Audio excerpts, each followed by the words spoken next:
Hello friends, welcome back to Study Mania. इस video में हम लोग जो खाकी सीरीज है एडुटेरिया का, उसका प्रैक्टिस सेट नंबर 10 को डिस्कस करने वाले हैं। 9 सेट हम लोगों ने ऑलरेडी डिस्कस किया था और यह 10वां सेट है। आज 10वां सेट को डिस्कस करेंगे। शुरू करते हैं। पहला क्वेश्चन है कि केंद्रीय मंत्री निर्मला सीतारमण ने वित्तीय वर्ष 2025-26 के लिए कुल कितने रुपए का बजट पेश किया है। तो केंद्रीय मंत्री जो है निर्मला सीतारमण, इनके द्वारा वित्तीय वर्ष 25-26 के लिए जो है 50.65 लाख करोड़ रुपए का बजट पेश किया गया है। ऑप्शन बी हमारा राइट आंसर हो जाएगा। और यह बजट जो है 1 फरवरी 2025 को लगातार 8वीं बार निर्मला सीतारमण के द्वारा पेश किया गया था। नेक्स्ट है, अगला क्वेश्चन है कि हाल ही में म्यांमार में आए विनाशकारी भूकंप के बाद भारत सरकार ने किस ऑपरेशन की शुरुआत की है। तो हाल ही में म्यांमार में आए विनाशकारी भूकंप के बाद जो है भारत सरकार ने ऑपरेशन ब्रह्मा की शुरुआत की है। ऑप्शन डी हमारा राइट आंसर हो जाएगा। 28 मार्च को म्यांमार में आया था भूकंप। उसके बाद भारत सरकार ने म्यांमार को सहायता प्रदान करने के उद्देश्य से ऑपरेशन ब्रह्मा की शुरुआत की है। और ऑपरेशन गंगा जो है, ऑपरेशन गंगा का जो संबंध है यह यूक्रेन में फंसे भारतीय छात्रों को निकालने के लिए किया गया था। और एक हुआ था ऑपरेशन दोस्त। जो ऑपरेशन दोस्त हुआ था इसका संबंध जो है सीरिया और तुर्की में आए भूकंप से बचाव के लिए किया गया था। अगला क्वेश्चन है, नेक्स्ट है कि NVS-02 उपग्रह को किस प्रक्षेपण यान या रॉकेट से प्रक्षेपित किया गया था। तो जो NVS-02 उपग्रह है इसको प्रक्षेपित किया गया था GSLV F-15 से। ऑप्शन सी हमारा राइट आंसर हो जाएगा। याद रखेंगे कि NVS-02 जो उपग्रह है इसको GSLV F-15 रॉकेट से 19 जनवरी 2025 को आंध्र प्रदेश के श्रीहरिकोटा से प्रक्षेपित किया गया था।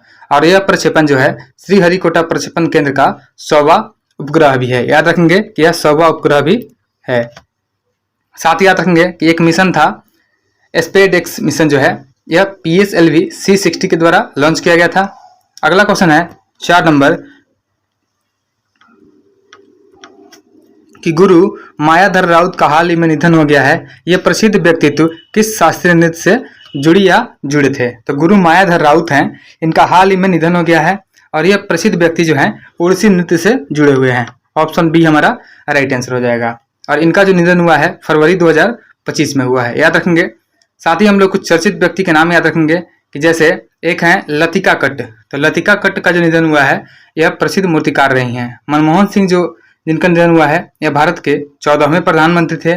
उसके बाद एक है ओसामू सुजुकी, जो सुजुकी मोटर्स के पूर्व चेयरमैन थे, इनका निधन हो गया है। ओम प्रकाश चौटाला जो है हरियाणा के पूर्व CM, इनका भी निधन हो गया है। और एक है उस्ताद जाकिर हुसैन, जो प्रसिद्ध तबला वादक हैं, इनका भी निधन हो गया है। नेक्स्ट है सूची 1 को सूची 2 के साथ सम्मिलित करना है और सूची नीचे दी हुई है, सूची 1 और सूची 2। पहला है भारत के पहले लेखक गांव। तो भारत के पहला जो लेखक गांव है यह है थानो गांव, जो कि उत्तराखंड में स्थित है। इसको बोलते हैं थानो गांव। याद रखेंगे। थानो गांव जो है भारत का पहला लेखक गांव है जो कि उत्तराखंड में स्थित है। तो 1 का मिलान 1 हो जाएगा। उसके बाद भारत का पहला डिजिटल म्यूजियम। तो भारत का पहला जो डिजिटल म्यूजियम है यह मुंबई पुणे हाईवे महाराष्ट्र में हो जाएगा। तो इसका जो मिलान हो जाएगा इसका हो जाएगा महाराष्ट्र हो जाएगा। अगला है कि भारत का पहला ऑक्सीजन पक्षी पार्क। तो भारत का पहला ऑक्सीजन पक्षी पार्क जो है यह नागपुर में स्थित है, महाराष्ट्र में। उसके बाद जो है सौर ऊर्जा से चलने वाला देश का पहला सीमावर्ती गांव। तो सौर ऊर्जा से चलने वाला देश का पहला जो है सीमावर्ती गांव यह हो जाएगा मसाली, गुजरात में। ऑप्शन जो इसका 3 सही मिलान हो जाएगा। ऑप्शन देखते हैं। तो ऑप्शन जो बी हो जाएगा हमारा राइट आंसर हो जाएगा 1, 2, 4, 3। नेक्स्ट है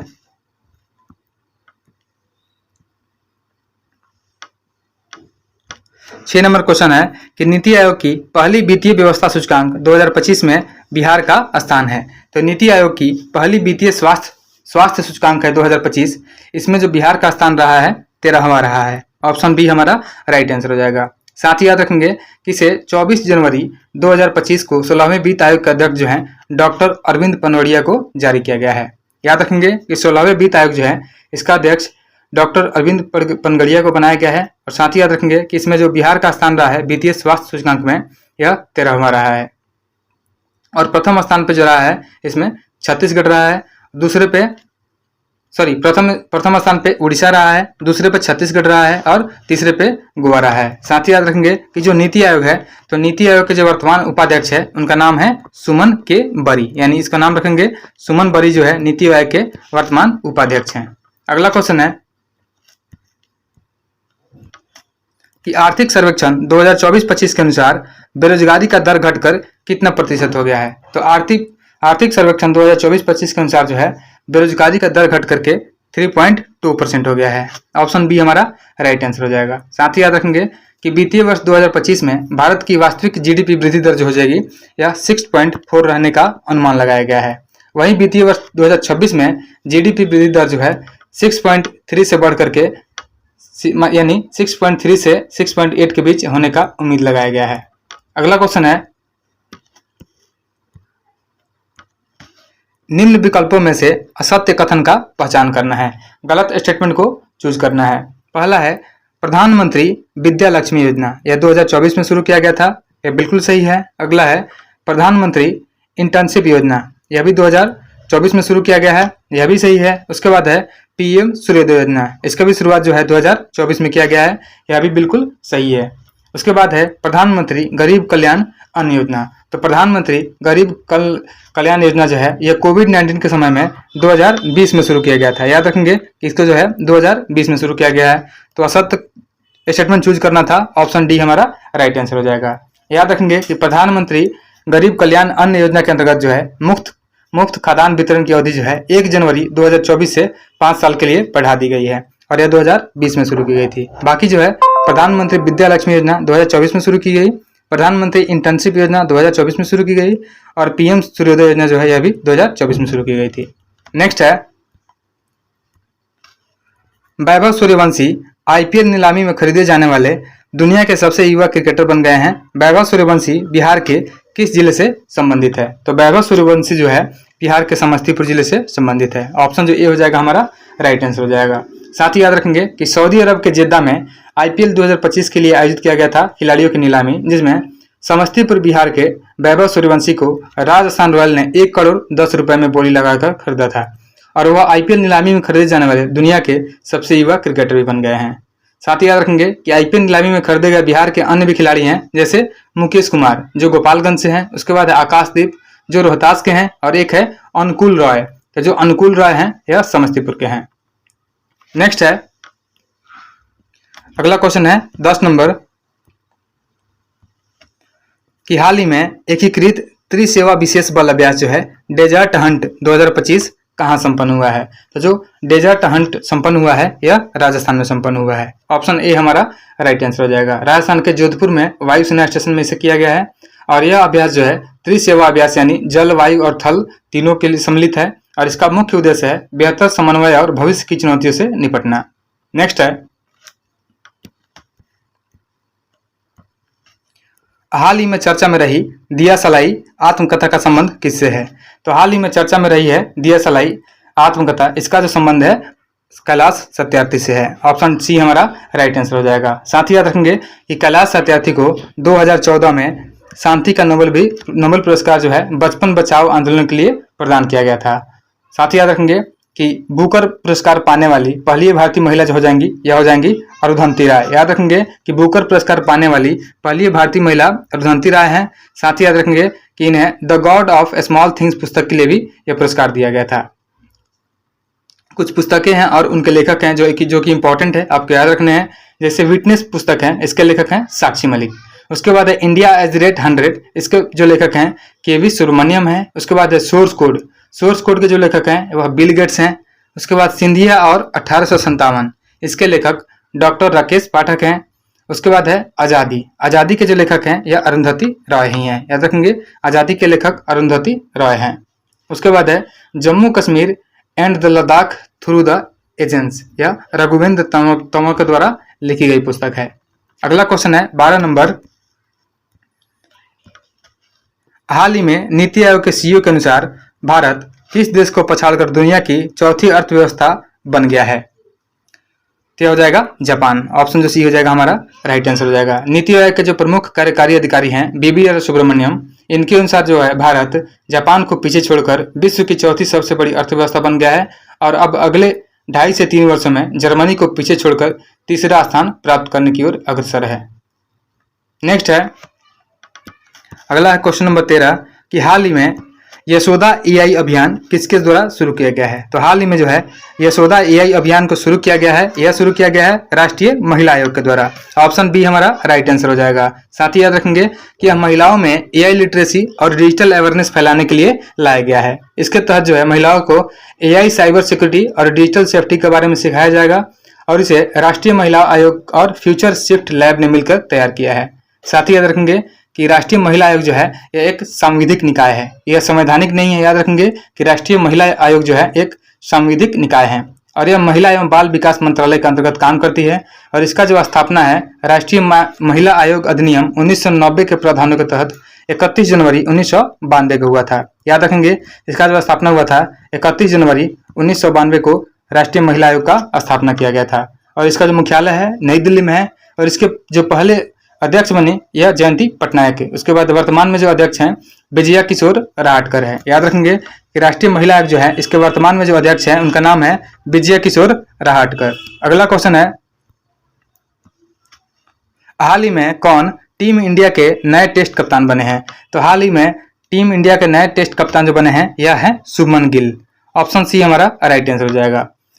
रोहित शर्मा के हालिया संन्यास के बाद जो है भारतीय क्रिकेट बोर्ड ने टेस्ट क्रिकेट की कमान अब 25 वर्षीय शुभमन गिल को सौंपी है और शुभमन गिल जो है यह टीम इंडिया के 37वें कप्तान चुने गए हैं और इंग्लैंड के खिलाफ 5 मैचों की सीरीज से अपनी कप्तानी की सफर की शुरुआत करेंगे, जबकि ऋषभ पंत जो है यह उप कप्तान होंगे। याद रखेंगे कि ऋषभ पंत जो है यह उप कप्तान बनेंगे और भारतीय क्रिकेट टीम के चयन समिति के जो अध्यक्ष हैं यह अजीत अगरकर हैं। याद रखेंगे कि भारतीय क्रिकेट टीम के चयन समिति के जो अध्यक्ष हैं यह हैं अजीत अगरकर। नेक्स्ट है, प्रधानमंत्री नरेंद्र मोदी ने कहां पर इलेक्ट्रिक लोकोमोटिव फैक्ट्री के पहले 9000 हॉर्स पावर इंजन को हरी झंडी दिखाई है। ये हो जाएगा दाहोद में। ऑप्शन बी हमारा राइट आंसर हो जाएगा।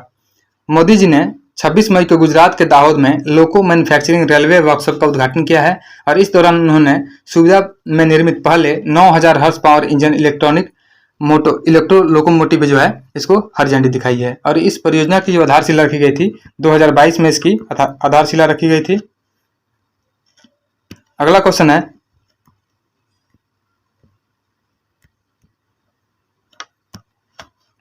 केंद्रीय कैबिनेट ने वर्ष 2025-26 के खरीफ सत्र के लिए सामान्य धान के एमएसपी जो है मिनिमम सपोर्ट प्राइस को कितने रुपए प्रति क्विंटल कर दिया है। तो यह कर दिया गया है 2369 रुपए। ऑप्शन बी हमारा राइट आंसर हो जाएगा और यह 14 फसलों के न्यूनतम समर्थन मूल्य में बढ़ोतरी की गई है। साथ ही याद रखेंगे कि इसमें जो है एमएसपी में 69 रुपए बढ़ाए गए हैं। वही बात करते हैं कि एमएसपी क्या होता है। एमएसपी वह न्यूनतम मूल्य होता है जिस पर सरकार जो है किसानों से उनकी फसल खरीदती है और यह किसानों के लिए सुरक्षा जाल की तरह काम भी करता है और इस वर्ष में जो है सरकार ने 14 खरीफ फसलों के एमएसपी में बढ़ोतरी की है। नेक्स्ट है, हाल ही में 46वें आसियान शिखर सम्मेलन 2025 का आयोजन कहां पर किया गया है। तो हाल ही में 46वें आसियान शिखर सम्मेलन 2025 का जो आयोजन किया गया है यह कुआलालंपुरम मलेशिया में किया गया है। तो ऑप्शन जो ए हो जाएगा हमारा राइट आंसर हो जाएगा। मलेशिया की राजधानी है कुआलालंपुरम। इसमें दक्षिण पूर्व एशियाई राष्ट्रों का संगठन जो आसियान इसका 46वां शिखर सम्मेलन 26 और 27 मई को आयोजित किया गया था और सम्मेलन का जो थीम था यह था समावेशिता और स्थिरता। याद रखेंगे कि इसका थीम था समावेशिता और स्थिरता। वहीं 2024 का बैठक जो हुआ था लाओस के वियंतिने में हुआ था। नेक्स्ट है, हाँ साथ ही याद रखेंगे कि जो 5वां आसियान युवा शिखर सम्मेलन जो हुआ है यह गोवा में हुआ है और जो आसियान है आसियान का फुल फॉर्म होता है association of south east Asian nation, जिसकी स्थापना 8 अगस्त 1967 को हुई थी। यह बैंकॉक डिक्लेरेशन से हुई थी और इसमें सदस्य जो है 11 सदस्य हैं। 11वां सदस्य जो बना है यह तिमोर लेस्टे बना है और इसका जो मुख्यालय है इसका मुख्यालय हो जाएगा इंडोनेशिया के जकार्ता में। याद रखेंगे और भारत जो है आसियान का सदस्य नहीं है पर 1992 में भारत जो है आसियान के वार्ता भागीदार यानी डायलॉग पार्टनर बना था। नेक्स्ट है, 18 नंबर है कि भारतीय अंतरिक्ष अनुसंधान संगठन यानी इसरो ने 2025 को कौन सा वर्ष घोषित किया गया है। तो इसरो के द्वारा 2025 को गगनयान वर्ष घोषित किया गया है। ऑप्शन ए हमारा राइट आंसर हो जाएगा। साथ ही याद रखेंगे कि इसरो का जो स्थापना किया गया था यह किया गया था 15 अगस्त 1969 को किया गया था। नेक्स्ट है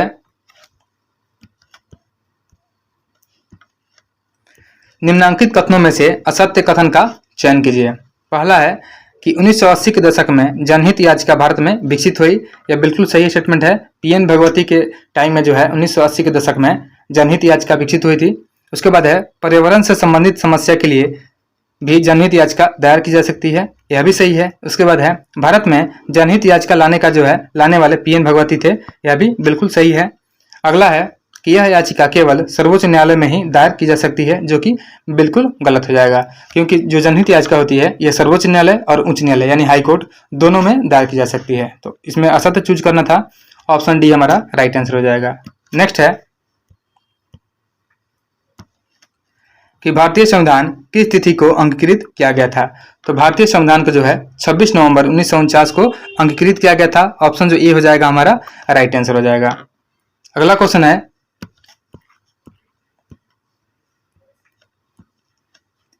लोकतांत्रिक व्यवस्था के अनुसार निम्नलिखित में से कौन सा विकल्प सही नहीं है। तो देखते हैं, इसमें लोकतांत्रिक व्यवस्था के अनुसार जो है स्वतंत्र एवं निष्पक्ष चुनाव, यह सही है। व्यक्ति की गरिमा, यह भी सही है। विधि के समक्ष समानता, यह भी सही है। बहुसंख्यकों का शासन जो हो जाएगा यह नहीं होगा, यह गलत हो जाएगा। तो ऑप्शन डी हमारा राइट आंसर हो जाएगा। नेक्स्ट है निम्नलिखित में से कौन सी शर्त भारत की नागरिकता प्राप्त करने के लिए नहीं है।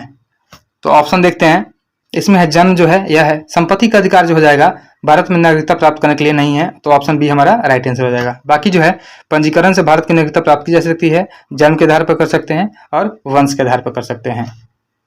नेक्स्ट है निम्नलिखित युग्मों को सुमेलित कीजिए। इसमें मिलान करना है। पहला दिया हुआ है निरोध और गिरफ्तार लोगों का जो अधिकार है यह अनुच्छेद 22 में वर्णित है। उसके बाद जो है शिक्षा का अधिकार, तो शिक्षा का जो अधिकार है यह अनुच्छेद 21 के ए में दिया हुआ है। और शांतिपूर्ण ढंग से जमा होने का जो अधिकार है यह दिया गया है अनुच्छेद 19 के बी में दिया हुआ है। उसके बाद है कोई भी पेशा चुनने का या व्यापार करने का जो अधिकार है यह 19 के जी में दिया हुआ है। तो हमारा जो मिलान हो जाएगा, पहले हो जाएगा 2, फिर 3, फिर 1, 2 3 1, उसके बाद 4। ऑप्शन जो ए हो जाएगा हमारा राइट आंसर हो जाएगा।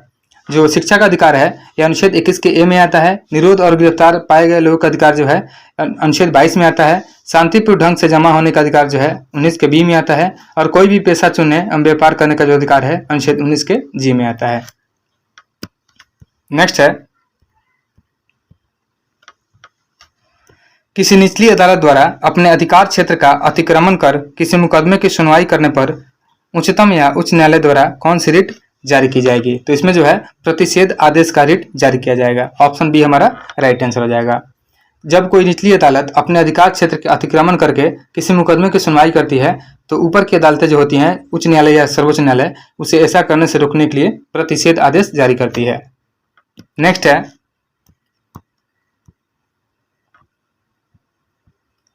अगला क्वेश्चन है 25 नंबर, निम्नलिखित में से कौन कौन से विषय 11वीं अनुसूची में सम्मिलित है। तो 11वीं अनुसूची में सम्मिलित किया गया है लघु सिंचाई, जल प्रबंधन एवं जल संचय का जो विकास है यह 11वीं अनुसूची में सम्मिलित है। उसके बाद जो पेयजल है यह भी सम्मिलित है। गरीबी उन्मूलन कार्यक्रम यह भी सम्मिलित है। शिक्षा प्राथमिक तथा माध्यमिक स्तर की यह भी सही है। और तकनीकी प्रशिक्षण एवं व्यावसायिक शिक्षा यह भी सम्मिलित है। तो सभी जो हो जाएगा यह 11वीं सूची में सम्मिलित है। तो ऑप्शन जो डी हो जाएगा हमारा राइट आंसर हो जाएगा। नेक्स्ट है कि बिहार के जेपी आंदोलन से संबंधित निम्नलिखित कथनों में से कौन सा असत्य है। इसमें चूज करेंगे कि कौन सा स्टेटमेंट जो है गलत दिया हुआ है। पहला है 1974 के मार्च माह में बढ़ती हुई कीमतों, खदान के अभाव, बेरोजगारी और भ्रष्टाचार के खिलाफ बिहार में छात्रों ने आंदोलन छेड़ दिया था। यह स्टेटमेंट बिल्कुल सही है। और छात्रों ने अपने आंदोलन की जो अगुवाई के लिए जयप्रकाश नारायण को बुलावा भेजा था, यह भी सही है। अगला है कि जेपी ने छात्रों का निमंत्रण इस शर्त पर स्वीकार किया कि आंदोलन अहिंसक रहेगा और अपने को सिर्फ बिहार तक सीमित रखेगा। यह गलत हो जाएगा।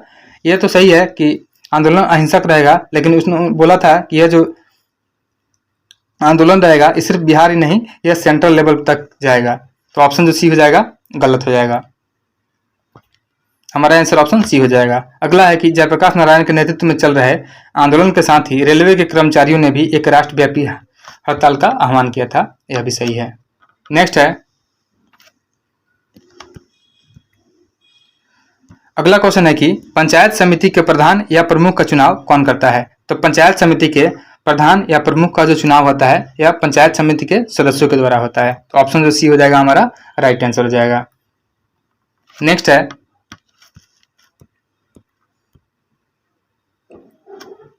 राज्यपाल की विधायी शक्तियों के संबंध में निम्नलिखित में से कौन सा कथन सही नहीं है?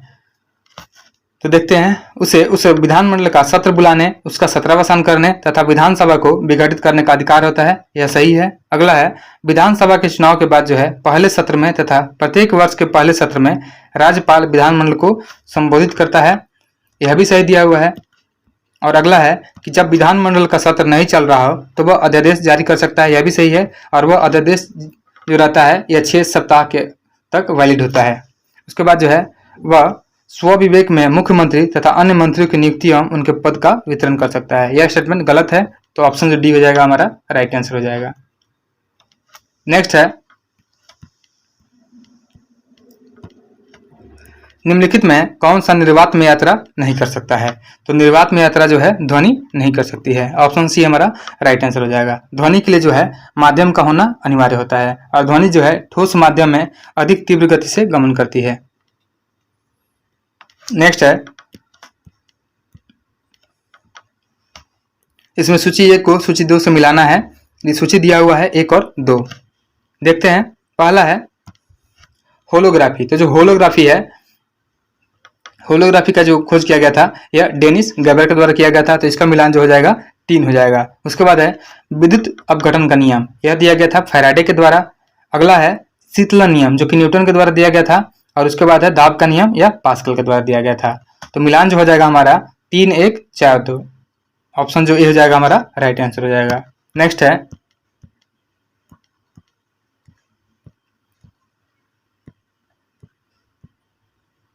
क्वेश्चन नंबर 31 है कि पारिस्थितिकी तंत्र में किसका एक तरफा परिवहन होता है? तो पारिस्थितिकी तंत्र में जो है मुक्त ऊर्जा का एक तरफा परिवहन होता है। ऑप्शन जो ए हो जाएगा हमारा राइट आंसर हो जाएगा। ऊर्जा का संचरण केवल एक ही दिशा में होता है, अर्थात जैसे उत्पादक होता है, उसके बाद शाकाहारी होता है, फिर मांसाहारी। उत्पादक को शाकाहारी खाते हैं और शाकाहारी को मांसाहारी खाते हैं। यह सिर्फ जो होता है एक ही दिशा में होता है। और साथ ही याद रखेंगे कि ऊर्जा पिरामिड जो होता है हमेशा सीधा होता है। वही लिंडमैन है, लिंडमैन के अनुसार जो है ऊर्जा पिरामिड में प्रत्येक पोषण स्तर के जंतु जो है अगले पोषण स्तर को केवल 10% ऊर्जा ही ट्रांसफर करते हैं। नेक्स्ट है, किसी पिंड का वेग समरूप कहा जाता है जब वेग का मान और दिशा दोनों अपरिवर्तित हो। ऑप्शन सी हमारा राइट आंसर हो जाएगा। और साथ ही याद रखेंगे कि जो वेग होता है यह सदिश राशि होता है और वेग का मात्रक जो होता है यह मीटर पर सेकेंड होता है। नेक्स्ट है,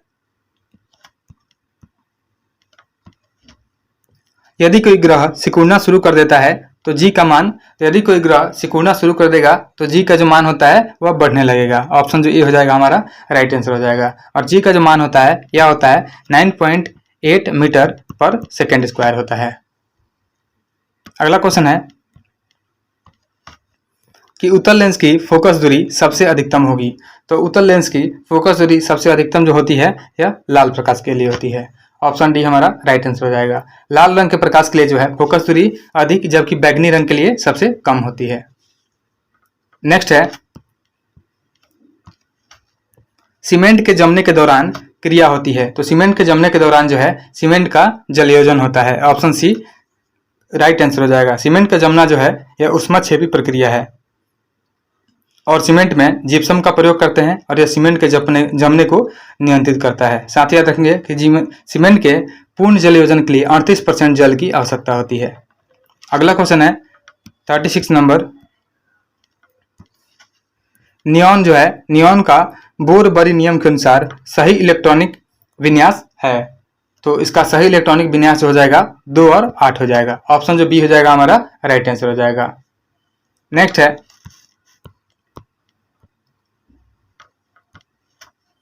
बारूद में गंधक की उपस्थिति।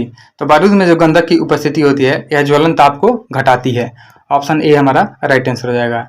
जो डायनामाइट होता है यह नाइट्रोग्लिसरीन को किसी अक्रिय पदार्थ जैसे लकड़ी के बुरादे या कीचलगर में अवशोषित करके बनाया जाता है और आधुनिक डायनामाइट में नाइट्रोग्लिसरीन की जगह पे सोडियम नाइट्रेट का भी प्रयोग किया जाता है। नाइट्रोग्लिसरीन को नोबल का तेल भी कहा जाता है और एक होता है ट्राई नाइट्रोफिनॉल, तो ट्राई नाइट्रोफिनॉल को पिक्रिक एसिड भी कहा जाता है। नेक्स्ट है, इसमें मिलान करना है कि पहला सूची जो है यह वैज्ञानिक का नाम दिया हुआ है और दूसरा जो है खोज का नाम दिया हुआ है, इसे सुमेलित करना है। तो देखते हैं, पहला जो है वैज्ञानिक का नाम गोल्डस्टीन, तो गोल्डस्टीन के द्वारा जो है प्रोटॉन का खोज किया गया था, इसका मिलान 2 हो जाएगा। उसके बाद है चैडविक के द्वारा जो है न्यूट्रॉन का खोज किया गया था। उसके बाद है जे थॉमसन जिन्होंने इलेक्ट्रॉन का खोज किया था और अगला है जॉन डाल्टन जिसके द्वारा परमाणु सिद्धांत का खोज किया गया था। तो हम मिलान करेंगे तो पहले हो जाएगा हमारा 2, 3, 4 और फिर 1 हो जाएगा। तो ऑप्शन जो ए हो जाएगा हमारा राइट आंसर हो जाएगा। याद रखेंगे कि गोल्डस्टीन जो है यह प्रोटॉन के खोज करता है, चैडविक न्यूट्रॉन के, जे थॉमसन इलेक्ट्रॉन के और जो जॉन डाल्टन है यह परमाणु सिद्धांत के खोज करता है। नेक्स्ट है 39 नंबर क्वेश्चन है कि मरकरी का महत्वपूर्ण अयस्क कौन है। तो मरकरी का जो महत्वपूर्ण अयस्क है यह है सिनेबार, ऑप्शन ए हमारा राइट आंसर हो जाएगा। सिनेबार जो होता है इसका रासायनिक सूत्र जो होता है यह होता है HgS, जो कि मरकरी का एक महत्वपूर्ण अयस्क माना जाता है। वैसे ही होता है एक मैलेकाइट जो होता है, तो मैलेकाइट यह जो है कॉपर का अयस्क है और इसका जो फॉर्मूला होता है मैलेकाइट का यह होता है Cu2CO3OH का होल 2, यह जो होता है मैलेकाइट का फॉर्मूला होता है। वैसे होता है गिब्साइट, तो जो गिब्साइट होता है, गिब्साइट जो है यह एल्युमिनियम का अयस्क है। याद रखेंगे गिब्साइट जो है यह एल्युमिनियम का अयस्क है और इसका सूत्र जो होता है यह होता है AlOH3 होता है, जिसको हम लोग गिब्साइट बोलते हैं। और एक होता है क्रायोलाइट, तो जो क्रायोलाइट होता है यह क्रायोलाइट सोडियम एल्युमिनियम का अयस्क होता है। नेक्स्ट है 40 नंबर कि पाचन के दौरान पित्त की भूमिका डैश होती है। तो पाचन के दौरान जो है पित्त की भूमिका जो होती है यह वसा का पाचीकरण के द्वारा होती है। ऑप्शन जो डी हो जाएगा हमारा राइट आंसर हो जाएगा। पाचन के दौरान जो है पित्त की भूमिका वसा का पाचीकरण होती है। पित्त यकृत से स्रावित होता है और पित्त का जो पीएच मान होता है, पित्त का पीएच मान होता है 7.5 होता है, याद रखेंगे। नेक्स्ट है पौधों में लचीलापन एक ऊतक के कारण होता है, इसे कहते हैं। तो पौधों में जो लचीलापन होता है यह होता है कॉलिनकाइमा के द्वारा, ऑप्शन बी हमारा राइट आंसर हो जाएगा। साथ ही याद रखेंगे कि कोशिकाओं में क्लोरोप्लास्ट होता है, फिर यह शर्करा और स्टार्च के निर्माण में भी शामिल होता है। नेक्स्ट है 42 नंबर,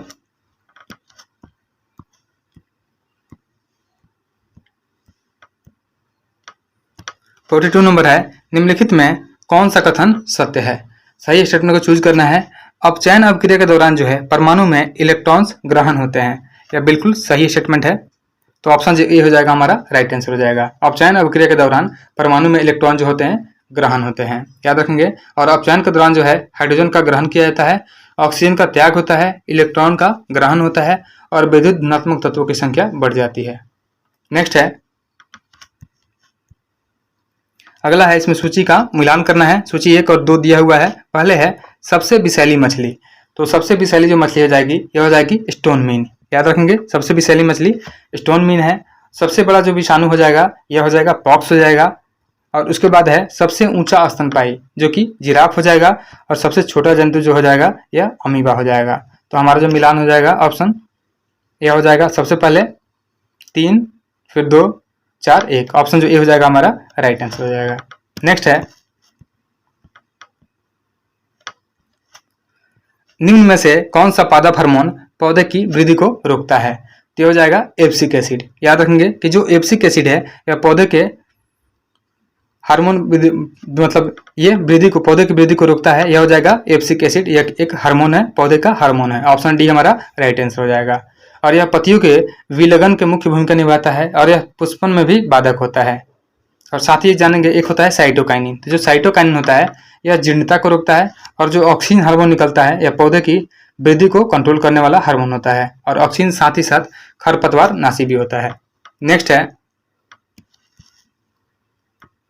इसमें भी मिलान करना है सबसे बड़ी हड्डी। तो सबसे बड़ी हड्डी जो हो जाएगी यह हो जाएगी फीमर की। उसके बाद है सबसे बड़ी ग्रंथि जो कि लीवर होती है, सबसे बड़ी ग्रंथि। उसके बाद है सबसे छोटी पेशी, यह होती है STPDS, ये सबसे छोटी पेशी होती है। और सबसे छोटी हड्डी जो हो जाएगी यह स्टेपीज हो जाएगी। यह ऑप्शन 4 हो जाएगा। तो हमारा जो आंसर हो जाएगा ऑप्शन ए हो जाएगा, 3, 2, 1, 4 हो जाएगा। मनुष्य के शरीर में कुल जो है 639 पेशियाँ होती है और मनुष्य के शरीर का जो टेम्परेचर होता है ये 98.6 डिग्री फ़ारेनहाइट होता है। नेक्स्ट है,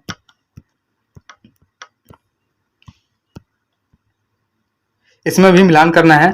पहले कोशिका अंग दिया हुआ है, फिर उसके बाद इसके प्रकार दिए हुए हैं। तो कोशिका अंग है माइटोकॉन्ड्रिया। माइटोकॉन्ड्रिया में जो होता है ATP का निर्माण होता है, इसको पावर हाउस भी बोलते हैं। उसके बाद है क्लोरोप्लास्ट।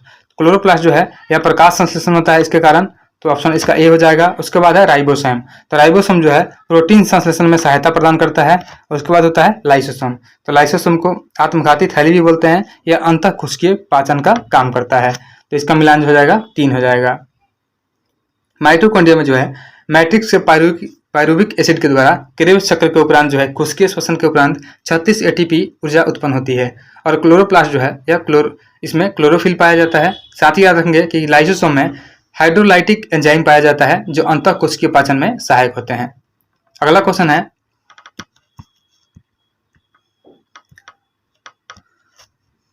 मवेशियों को दिया जाने वाला कौन सा दर्द निवारक दवा भारत में गिद्धों के लगभग विलुप्त होने के लिए उत्तरदायी है?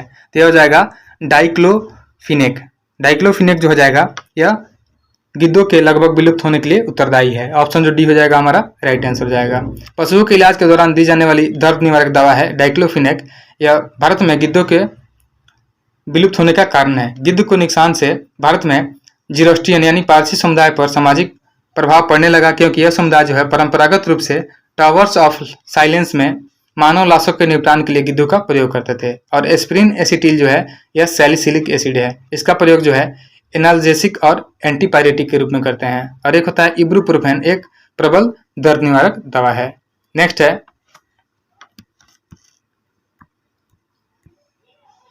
अगला क्वेश्चन है 48 नंबर कि कार्बन के अपरूपों के संबंध में निम्नलिखित में से कौन सा कथन सही नहीं है? गलत स्टेटमेंट को चूज करना है। पहला है ग्रेफाइट जो है विद्युत का सुचालक होता है, यह सही है।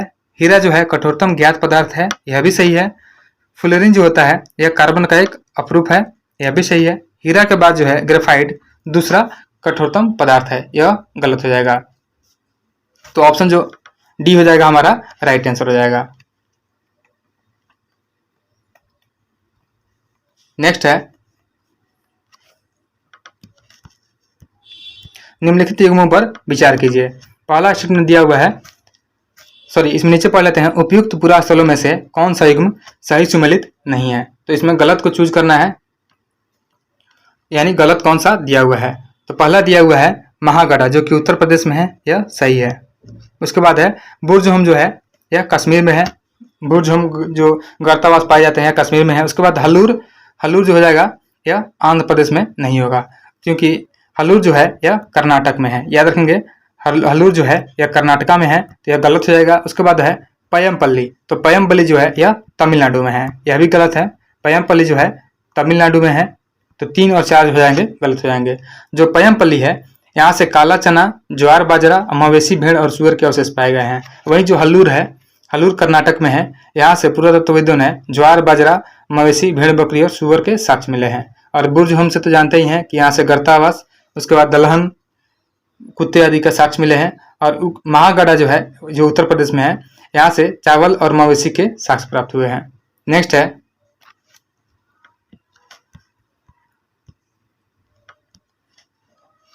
दक्षिणापथ के स्वामी के रूप में निम्न में से किस शासक को जाना जाता था? तो दक्षिणापथ के स्वामी के रूप में सातवाहन वंश को जाना जाता था। ऑप्शन जो ए हो जाएगा हमारा राइट आंसर हो जाएगा। दक्षिणापथ जो है दक्षिण की ओर जाने वाला मार्ग था, जिसे पूरे दक्षिण क्षेत्र के नाम से के रूप में इस्तेमाल किया जाता था। नेक्स्ट है, आर्यों ने सूक्तों की रचना की थी। तो आर्यों ने सूक्तों की रचना की थी देवताओं की स्तुति में। ऑप्शन ए हमारा राइट आंसर हो जाएगा। नेक्स्ट है 52 नंबर कि अशोक के शिलालेखों के संदर्भ में निम्नलिखित कथनों में से कौन सा सही नहीं है? गलत को चूज करना है। पहला है अशोक की राजाज्ञों की अभिलेखों में समझाया गया है, जो कि सही है। और अधिकांश राजाज्ञा जो है खरोष्ठी लिपि में है, यह गलत हो जाएगा। ऑप्शन जो बी हो जाएगा हमारा राइट आंसर हो जाएगा। अशोक के सभी जो अभिलेख हैं यह विषय प्रशासनिक था, जबकि रुक्मिणीदेवी अभिलेख जो है ये इसका विषय आर्थिक था। और इसकी अधिकांश राजाओं की जो लिपि है यह ब्राह्मी हो जाएगी, खरोष्टी नहीं होगी। तो ऑप्शन जो बी हो जाएगा हमारा गलत हो जाएगा। बाकी सही है कि अशोक के शिलालेखों की भाषा जो है आमतौर पर प्राकृत थी और अशोक की कुछ राजाज्ञाएं जो है यूनानी भाषा में थी और अफगानिस्तान में जो है खुदवाई भी गई थी। नेक्स्ट है 53 नंबर कि गुप्तकालीन धर्म के संदर्भ में निम्नलिखित में से कौन सा सही नहीं है। इसमें भी गलत स्टेटमेंट को चूज करना है। पहला है हिंदू लोग जो है शिव, शक्ति और विष्णु के उपासक थे, यह बिल्कुल सही है। उसके बाद है गुप्त नरेश जो है विष्णु के उपासक नहीं थे, यह गलत हो जाएगा क्योंकि गुप्त नरेश जो थे यह विष्णु के उपासक थे। ऑप्शन जो बी हो जाएगा हमारा राइट आंसर हो जाएगा। नेक्स्ट है दिल्ली सल्तनत के किस शासक को इक्ता प्रथा को शुरू करने का श्रेय दिया जाता है। तो इक्ता प्रथा को शुरू करने का जो श्रेय दिया जाता है यह दिया जाता है इल्तुतमिश को। ऑप्शन डी हमारा राइट आंसर हो जाएगा। इक्ता जो है या अक्ता यह अरबी भाषा का शब्द है। प्रारंभ में इस प्रथा के अंतर्गत भूमि के विशेष खंड के राजस्व का अधिकार जो है सैनिकों को उसके वेतन के बदले में दिया जाता था, इसी को इक्ता बोलते थे। नेक्स्ट है मुगल काल में जमींदार शब्द का प्रयोग किसके लिए किया जाता था। तो मुगल काल में जो है जमींदार शब्द का जो प्रयोग किया जाता था यह किसी ग्राम के मुखिया के लिए जो राजस्व एकत्रित करता था और किसी क्षेत्र के स्थानीय सरदारों के लिए जो राजस्व संग्रह करता था, दोनों के लिए किया जाता था। ऑप्शन जो सी हो जाएगा हमारा राइट आंसर हो जाएगा। नेक्स्ट है इसमें दिया हुआ है निम्नलिखित युगों में से कौन सा सही सुमेलित है। सही स्टेटमेंट को चूज करना है। पहला है विक्रमांक देव चरित्र। तो विक्रमांक देव चरित्र जो है यह विल्हन के द्वारा लिखित है। उसके बाद है राजतरंगिणी यह कल्हण के द्वारा लिखित है, इसमें से कोई सुमेलित नहीं है। फिर उसके बाद है गीत गोविंद के रचनाकार जयदेव, यह जो है बिल्कुल सही हो जाएगा। ऑप्शन सी हमारा राइट आंसर हो जाएगा। और साथ ही याद रखेंगे कि कथा सरित सागर जो है यह सोमदेव के द्वारा लिखित है, यह सूरदास नहीं, यह हो जाएगा सोमदेव के द्वारा लिखित है। तो ये याद भी रखेंगे कि विक्रमांक चरित्र जो है बिल्हन के द्वारा लिखित है, राजतरंगिणी कल्हण के द्वारा और गीत गोविंद जयदेव के द्वारा और कथा सरित सागर जो है यह सोमदेव के द्वारा लिखित है। नेक्स्ट है 57 नंबर क्वेश्चन है कि टीपू सुल्तान के विरुद्ध जो है अंतिम युद्ध में अंग्रेजी सेना का नेतृत्व निम्नलिखित में से किसने किया था। तो टीपू सुल्तान के विरुद्ध में जो है अंतिम युद्ध में अंग्रेजी सेना का जो नेतृत्व किया गया था यह लॉर्ड वेलेस्ली के द्वारा किया गया था। ऑप्शन ए हमारा राइट आंसर हो जाएगा। 1799 में श्रीरंगपट्टनम में टीपू सुल्तान और अंग्रेजों के बीच में युद्ध हुआ था और इस युद्ध में अंग्रेजी सेना का नेतृत्व जो है लॉर्ड वेलेस्ली ने किया था और मैसूर के जीतने के कारण लॉर्ड वेलेस्ली को मार्क्विक्स की उपाधि भी दी गई थी। नेक्स्ट है भगत सिंह के संदर्भ में निम्नलिखित कथनों पर विचार कीजिए।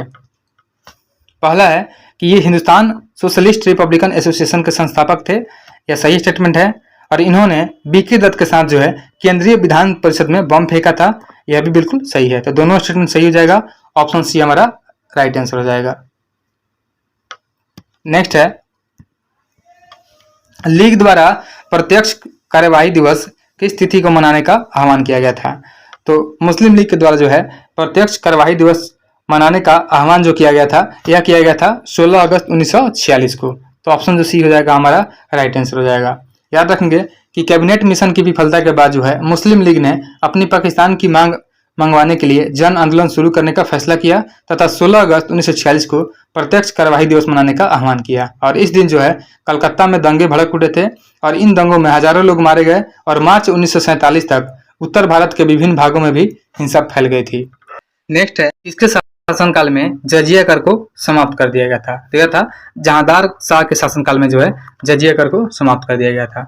जहांदार शाह जो है 1712 में गद्दी पर बैठा और इसके शासनकाल में जजिया कर को समाप्त कर दिया गया, मगर एक साल से कुछ अधिक समय बाद ही जहांदार शाह को गद्दी से हटा दिया गया था। और अकबर महान ने अपने साम्राज्य से जजिया कर की समाप्ति की घोषणा की थी, किंतु औरंगजेब ने इसे 1679 में फिर दोबारा से लागू कर दिया था। नेक्स्ट है 61 नंबर क्वेश्चन है निम्नलिखित में से कौन सा कथन असत्य है। गलत स्टेटमेंट को चूज करना है। पहला है खिलाफत आंदोलन का जो प्रारंभ है यह शौकत अली और मोहम्मद अली ने किया था, यह बिल्कुल सही है। अगला है इस आंदोलन को चलाने के लिए जो खिलाफत कमेटी बनी थी उसमें गांधी जी भी शामिल थे, यह भी सही है। नेक्स्ट है कि खिलाफत आंदोलन तुर्की के प्रति हो रहे अन्याय के खिलाफ चलाया गया था, यह भी सही है। अगला है खिलाफत आंदोलन से हिंदू मुसलमानों के बीच पुनः दूरी बढ़ी थी, यह गलत हो जाएगा। ऑप्शन जो डी हो जाएगा हमारा राइट आंसर हो जाएगा। नेक्स्ट है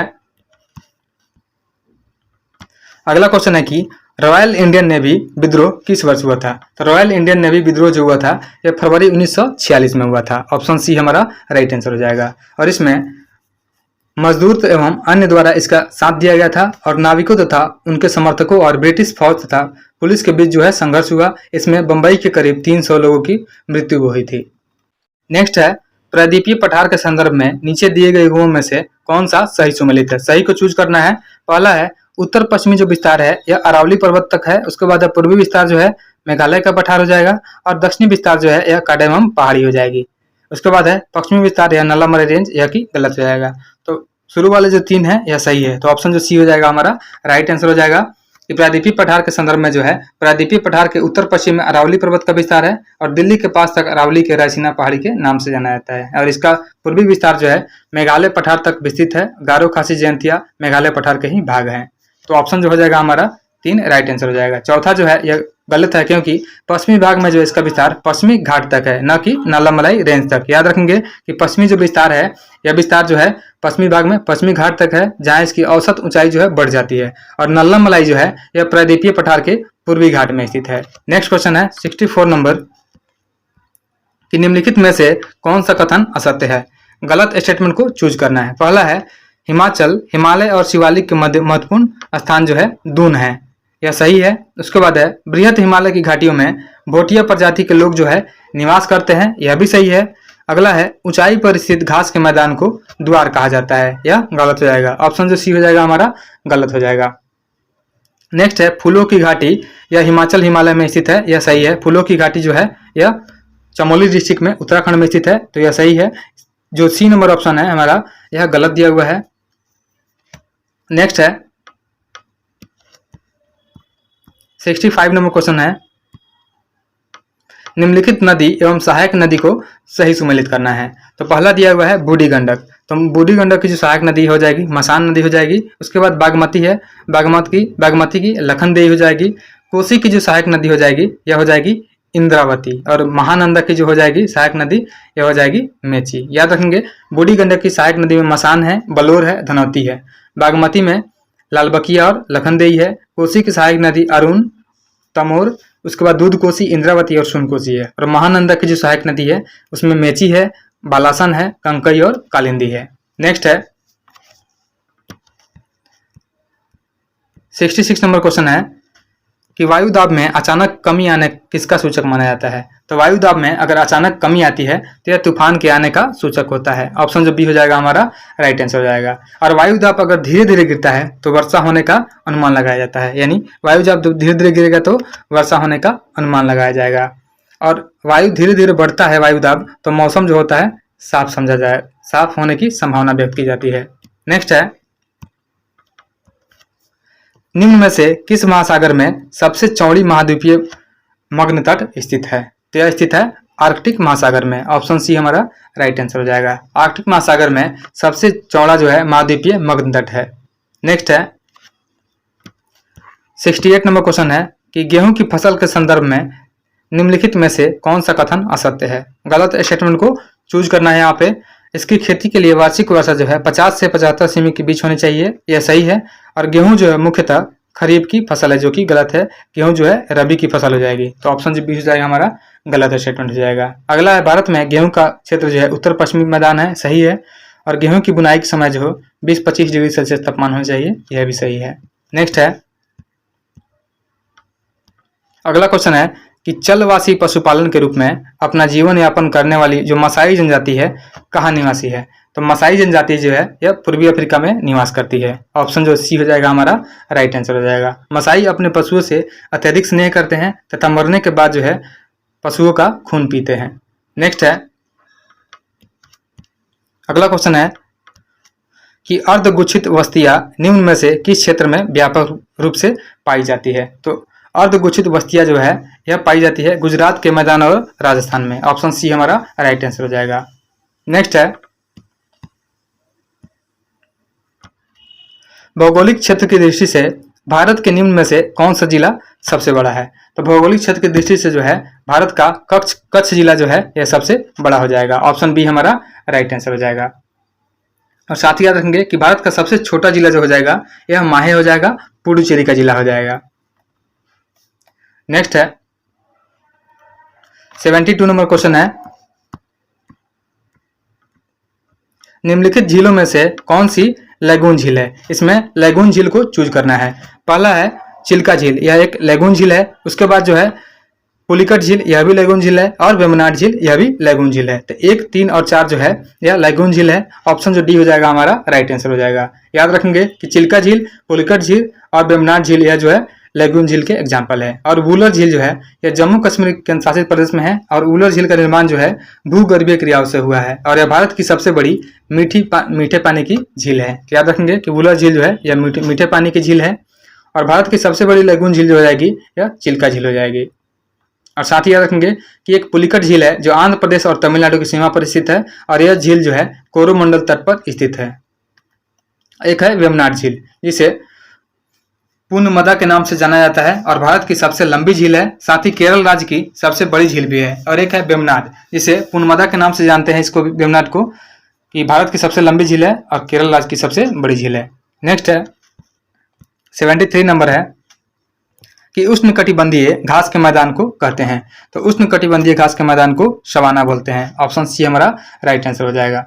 सवाना घास के मैदान में पर्याप्त रूप से छोटे छोटे वृक्ष पाए जाते हैं, जो कि पूर्वी अफ्रीका में केन्या और तंजानिया में पाया जाता है। और यह अफ्रीका के सूडान से लेकर के सर्बिया तक फैला हुआ है। नेक्स्ट है अगला क्वेश्चन है 74 नंबर कि निम्न में से किस राज्य समूह की सीमाएं बांग्लादेश से जुड़ी हुई है। तो बांग्लादेश से जुड़ी हुई सीमा हो जाएगी पश्चिम बंगाल की, असम की, त्रिपुरा की, मेघालय की और मिजोरम की। ऑप्शन सी हमारा राइट आंसर हो जाएगा। साथ ही याद रखेंगे कि बांग्लादेश से भारत की सबसे लंबी अंतर्राष्ट्रीय सीमा लगती है, जिसकी लंबाई जो है यह 4096 किलोमीटर है। और साथ ही याद रखेंगे कि पूर्वोत्तर भारतीय राज्यों में नागालैंड, मणिपुर, अरुणाचल प्रदेश और सिक्किम की सीमाएं जो है बांग्लादेश से नहीं लगती है। और भारत की जल एवं स्थल सीमा से लगे देशों में बांग्लादेश, म्यांमार और पाकिस्तान शामिल है। वहीं नेपाल के साथ अंतर्राष्ट्रीय सीमा बनाने वाले राज्य हैं उत्तराखंड, उत्तर प्रदेश, बिहार, पश्चिम बंगाल और सिक्किम। नेक्स्ट है अगला क्वेश्चन है कि मरमरा सागर जोड़ता है। तो मरमरा सागर जो है यह एजियन सागर और काला सागर को जोड़ता है। ऑप्शन सी हमारा राइट आंसर हो जाएगा। मरमरा सागर तुर्की में एक अंतर्देशीय समुद्र है और यह तुर्की के एशियाई और यूरोपीय क्षेत्रों को अलग करता है। साथ ही याद रखेंगे कि और भी जैसे हैं जल डमरू मध्य, जो बेरिंग है यह आर्कटिक और बेरिंग सागर के बीच में है। उसके बाद जिब्राल्टर जो भूमध्य सागर और अटलांटिक सागर को अलग करता है। एक है मलक्का, तो मलक्का जो है अंडमान सागर, हिंद महासागर में तथा दक्षिण चीन सागर, प्रशांत महासागर को अलग करता है। उसी तरह एक पाक स्टेट है जो बंगाल की खाड़ी और मन्नार की खाड़ी के बीच में है। नेक्स्ट है केरल के पलक्कड़ जिले में स्थित शांत घाटी राष्ट्रीय उद्यान किसकी चोटी सबसे ऊंची चोटी है। तो यह हो जाएगा एजिंडा। अनाईमुडी चोटी जो है भारत में केरल के इडुक्की जिले में स्थित है। और जो एजिंडा चोटी है या केरल के पलक्कड़ जिले में स्थित शांत घाटी राष्ट्रीय उद्यान की एजिंडा चोटी जो है सबसे ऊंची चोटी है। ऑप्शन बी हमारा राइट आंसर हो जाएगा। नेक्स्ट है अगला क्वेश्चन है कि कीमत सिद्धांत को कहा जाता है। तो कीमत सिद्धांत को जो है व्यष्टि अर्थशास्त्र कहा जाता है। ऑप्शन डी हमारा राइट आंसर हो जाएगा। नेक्स्ट है भारतीय रिजर्व बैंक के बैंक दर को कम करने के फलस्वरूप जो है बाजार की तरलता बढ़ जाती है। ऑप्शन ए हमारा राइट आंसर हो जाएगा। और जब मुद्रास्फीति होती है तो आरबीआई बैंक दर को बढ़ा देता है, जिससे बाजार में तरलता में कमी आती है। नेक्स्ट है भारत में सर्वप्रथम न्यूनतम समर्थन मूल्य जो है एमएसपी की अवधारणा को किस समिति की सिफारिश पर लागू किया गया था। तो भारत में सबसे पहले जो है न्यूनतम समर्थन मूल्य जो एमएसपी मिनिमम सपोर्ट प्राइस, इसकी अवधारणा लागू की गई थी लक्ष्मीकांत झा की समिति पर। ऑप्शन ए हमारा राइट आंसर हो जाएगा। और भारत में एमएसपी की जो अवधारणा है लक्ष्मी झा समिति ने 1964 में पेश किया था और 1965 में इसे लागू कर दिया गया था। नेक्स्ट है एक्साइज ड्यूटी लगाई जाती है। तो जो एक्साइज ड्यूटी लगाई जाती है यह वस्तुओं के उत्पादन पर लगाई जाती है। ऑप्शन सी हमारा राइट आंसर हो जाएगा। साथ ही याद रखेंगे कि जो सीमा शुल्क होता है, सीमा शुल्क, जीएसटी, केंद्रीय उत्पाद शुल्क, केंद्रीय बिक्री कर और सेवा कर, यह सभी अप्रत्यक्ष कर है। और प्रत्यक्ष कर में आते हैं आय कर, निगम कर, उपहार कर, व्यय कर और संपत्ति कर। नेक्स्ट है, किस योजना में गरीबी उन्मूलन और रोजगार में वृद्धि की बात कही गई थी? तो यह कही गई थी छठी पंचवर्षीय योजना में। ऑप्शन जो बी हो जाएगा हमारा राइट आंसर हो जाएगा। छठी पंचवर्षीय योजना में जो है गरीबी उन्मूलन और रोजगार की वृद्धि की बात कही गई थी। नेक्स्ट है,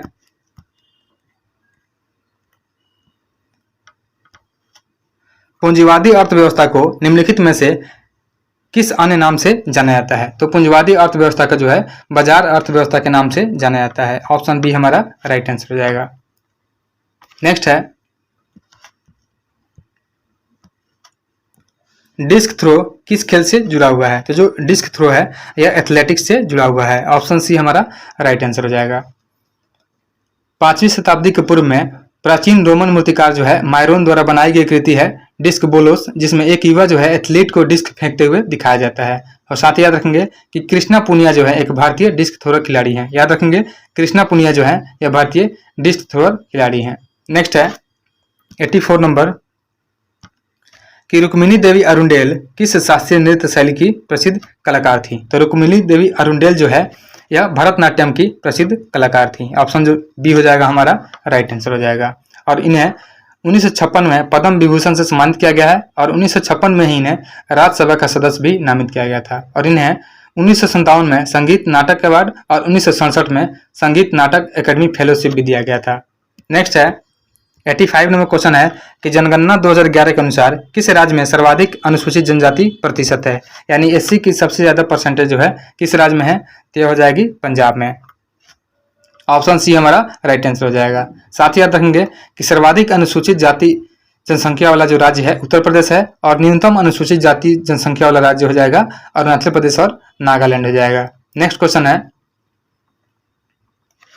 साथ ही याद रखेंगे कि न्यूनतम अनुसूचित जनजाति संख्या वाला जो राज्य हो जाएगा या पंजाब और हरियाणा हो जाएगा, क्योंकि यहाँ पर जनजाति की बात की गई है या पंजाब और हरियाणा में सबसे कम है। नेक्स्ट है, आसमान टूट पड़ना का क्या अर्थ है? आसमान टूट पड़ना का अर्थ होता है मुसीबत आना। ऑप्शन बी हमारा राइट आंसर हो जाएगा। अगला क्वेश्चन है कि समास का विलोम शब्द क्या है? तो समास का विलोम शब्द व्यास हो जाएगा। नेक्स्ट है, इनमें से कौन सा वाक्य जो है शुद्ध नहीं है? तो विष्णु के अनेकों नाम है, यह जो हो जाएगा शुद्ध नहीं है। शुद्ध वाक्य होगा विष्णु के अनेक नाम है। ऑप्शन जो हो जाएगा हमारा ये ही राइट आंसर हो जाएगा। नेक्स्ट है, choose the correct passive form for the given sentence. Active form का पैसिव चूज करना। एक्टिव में दिया हुआ है no one told me about the accident, तो इसका जो आंसर हो जाएगा I was not told about the accident. Option जो ए हो जाएगा हमारा राइट आंसर हो जाएगा। अगला है 90 नंबर क्वेश्चन है कि सूचना का अधिकार अधिनियम कब से लागू हुआ है? तो सूचना का अधिकार अधिनियम जो है यह लागू किया गया था 12 अक्टूबर 2005 को। तो ऑप्शन जो ए हो जाएगा हमारा राइट आंसर हो जाएगा। संविधान का अनुच्छेद 1 जो है 19 का 1, इसके अकॉर्डिंग सूचना का अधिकार मौलिक अधिकारों का एक भाग है और 19 के 1 के अनुसार ही प्रत्येक नागरिक को बोलने और अभिव्यक्ति का अधिकार दिया गया है। 1976 में सर्वोच्च न्यायालय ने राजनारायण विरुद्ध उत्तर प्रदेश मामले में कहा कि लोग क और अभिव्यक्ति नहीं कर सकते जब तक वो न जाने इसी का कारण या सूचना का अधिकार जो है 19 में छुपा हुआ है। नेक्स्ट है 91 नंबर क्वेश्चन है select the most appropriate synonym. यहाँ पे साइनोनिम बताना है of the given word brackets to fill in the blanks. जैसे दिया हुआ है their relationships is quite cordial दिया हुआ है, तो यहाँ पे हो जाएगा वार्म हो जाएगा। Their relationship is quite warm हो जाएगा इसका साइनोनिम कॉर्डियल का। ऑप्शन जो सी हो जाएगा हमारा राइट आंसर हो जाएगा। नेक्स्ट है किस वर्ष रॉयल बंगाल टाइगर ने आधिकारिक तौर पर भारत के राष्ट्रीय पशु के रूप में शेर की जगह ली थी? तो यह ली गई थी 1972 में। ऑप्शन जो ए हो जाएगा हमारा राइट आंसर हो जाएगा। 1948 में जो है गुजरात नेचुरल हिस्ट्री सोसाइटी द्वारा चलाए गए ठोस अभियान ने पंडित जवाहरलाल नेहरू को एशियाई शेर को राष्ट्रीय पशु घोषित करने के लिए मजबूर किया था, लेकिन 1972 में राष्ट्रीय वन्य जीव बोर्ड की बैठक में बंगाल टाइगर को राष्ट्रीय पशु के रूप में अपनाया गया और इसका मुख्य कारण यह बताया गया कि बाघ जो है दुनिया भर में महत्वपूर्ण है और देश के 16 राज्यों में फैला हुआ है, जबकि एशियाई शेर जो है केवल गुजरात के गिर में पाया जाता है। और बंगाल टाइगर की जो संख्या है, विशाल क्षेत्रीय सीमा के बावजूद सरकार ने 2005 में एक विशेष राष्ट्रीय बाघ संरक्षण प्राधिकरण का भी गठन किया था। साथ ही याद रखेंगे कि जो राष्ट्रीय ध्वज है ये तिरंगा है, राष्ट्रीय पक्षी मोर हो जाएगा, राष्ट्रीय फूल कमल है, राष्ट्रीय वृक्ष बरगद है, राष्ट्रीय गान जो है जनगण मन, राष्ट्रीय नदी गंगा है, राष्ट्रीय प्रतीक जो है अशोक का सिंह स्तंभ है, राष्ट्रीय गीत वंदे मातरम, राष्ट्रीय फल जो है आम है, राष्ट्रीय जलीय जीव डॉल्फिन है और राष्ट्रीय जो पक्षी है यह बंगाल टाइगर है। नेक्स्ट है बिहार भारत का पहला राज्य है जिसने उर्दू को राज्य की दूसरी आधिकारिक भाषा बनाया और किस वर्ष बिहार ने आधिकारिक तौर पर उर्दू को दूसरी आधिकारिक भाषा के रूप में अपनाया था? तो यह अपनाया गया था 1981 में। ऑप्शन जो बी हो जाएगा हमारा राइट आंसर हो जाएगा। 1981 में जो है बिहार राजभाषा संशोधन अधिनियम 1981 के द्वारा 1981 में ही उर्दू को आधिकारिक तौर पर बिहार की दूसरी भाषा के रूप में अपनाया गया था। नेक्स्ट है choose the most appropriate word for the following. इसमें दिया हुआ है कि rising air temperatures dash the physical nature of our ocean. तो यहाँ पर हो जाएगा rising air temperature affect the physical nature of our oceans. Option जो सी हो जाएगा हमारा राइट आंसर हो जाएगा। नेक्स्ट है आगे रीजनिंग दिया हुआ है, मैं आंसर बता देता हूँ। 95 का जो आंसर हो जाएगा यह हो जाएगा सी हो जाएगा। उसके बाद है 96 का जो आंसर हो जाएगा यह हो जाएगा सी हो जाएगा 40 cm²। उसके बाद जो है 97 है, 97 का जो आंसर हो जाएगा या सी हो जाएगा 850 मीटर। उसके बाद है 98, तो 98 का जो आंसर हो जाएगा बी हो जाएगा। अगला है 99 का जो आंसर हो जाएगा यह डी हो जाएगा, 10% हो जाएगा। उसके बाद 100 नंबर क्वेश्चन है, लास्ट क्वेश्चन है, इसका जो आंसर हो जाएगा ऑप्शन बी 252।